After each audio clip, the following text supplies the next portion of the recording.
Alors, sur la force de réflexion rapide, juste peut-être quelques éléments de cadrage. On avait commencé à EDF.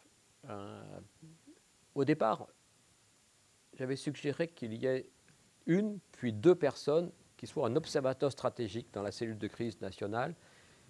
Ils ne font rien, ils regardent, et leur seule interrogation, c'est est-ce qu'il y a une divergence entre ce qui se passe et ce qu'on fait et le développement de la crise, et qu'ils soient capables d'intervenir de temps en temps sur le mode peut-être que là, nous avons un, un angle mort sur lequel il vaudrait mieux travailler. Là, il y a eu quelque chose qui n'est pas satisfaisant du tout, il faut vite rattraper. Là, il se passe une émergence qu'on n'avait pas anticipée, il faut faire quelque chose. Et puis on s'est aperçu que ça ne suffisait pas, deux personnes.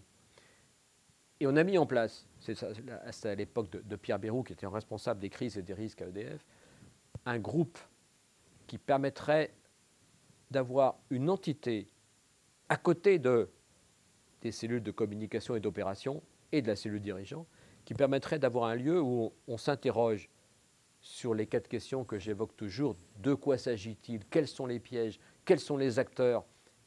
Et quelles sont les 2-3 combinaisons d'initiatives un peu inventives qu'on pourrait suggérer?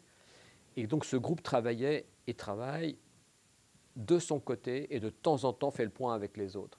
Donc ce sont des personnes prises dans un vivier qui sont préparées et donc qui n'ont aucun problème à rentrer dans une pièce en sachant qu'on va les interroger et sur feuille blanche. Et tout ce qui est évident ne l'est pas. Et la question qu'on leur pose, c'est est-ce que vous pouvez me débrouiller cette affaire? Donnez-moi les points clés, les arrêts de vivre. Ne me dites pas qu'il faut envoyer le SAMU ou les pompiers. Bon, ça, merci, on a déjà fait. La question, c'est est-ce qu'on a quelque chose dans un angle mort qu'on n'a pas vu? Et comme les crises aujourd'hui sont de plus en plus nourries par ces angles morts dans lesquels on ne voit pas, on n'intervient pas, on ne comprend pas, on ne communique pas, cet apport est absolument fondamental aujourd'hui. Le problème, c'est que c'est très loin de nos conceptions, à la fois intellectuelles et surtout d'urgence, où là, on est pris par vite, faisons. Et là, c'est plutôt vite, réfléchissons, même si on laisse faire tout ce qui est aspect d'urgence. Mais la question, c'est est-ce que j'ai une question d'avance sur la situation? Sinon, j'aurai toujours des réponses de retard.